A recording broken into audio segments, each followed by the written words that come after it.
Hello viewers, welcome back to another episode of Fear Files. This is episode 2, and today we will be talking about the Faustian bargain and its lore behind it.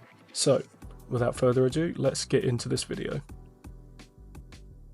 A Faustian bargain is a deal where someone sacrifices something of deep moral or spiritual importance, like their soul, integrity or long-term well-being, in exchange for power, knowledge, wealth or some other short-term benefit.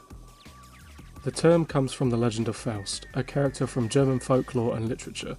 In the story, Faust is a scholar who, dissatisfied with his life, makes a pact with Mephistopheles, an agent of the devil. In exchange for unlimited knowledge and worldly pleasures, Faust sells his soul, only to face damnation later. Now, this brings me into a very mysterious story about famous blues guitarist and singer Robert Johnson. Now, if you haven't heard this story, well, fucking prepare yourself. It was said one night he allegedly took his guitar to a crossroads, often said to be where Highway 61 and 59 cross in Clarksdale, Mississippi. There, he met a mysterious figure, sometimes described as the devil himself, who tuned his guitar and in exchange for Johnson's soul, granted him mastery of the instrument. Afterward, Johnson's skill reportedly became superhuman, and his songs gained eerie, haunting qualities. His sudden leap in ability and his untimely death at 27, under mysterious circumstances, fueled the myth. So, selling your soul to the devil to make your guitar sound sick as fuck sounds like a cool deal, right? I'll make that deal. How about you bitch? You make that deal? I'd make that deal. I don't blame you. Damn good deal. Well, not really a good deal, because, you know, he was found dead in a fucking field. So ultimately, the catch for selling your soul to the devil is a short-term game for ultimate loss. The term is now used metaphorically for any deal where you sacrifice your principles or long-term well-being for immediate benefits.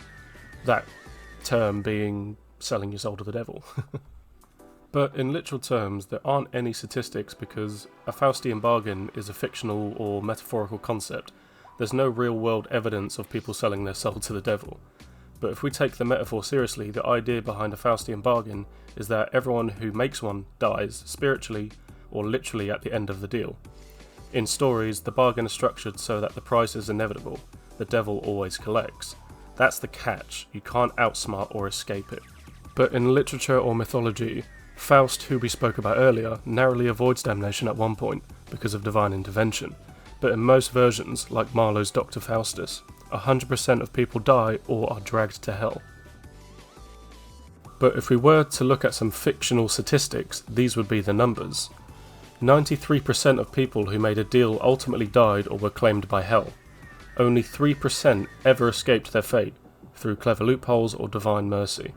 Or those who died, 72% expressed regret in their final moments.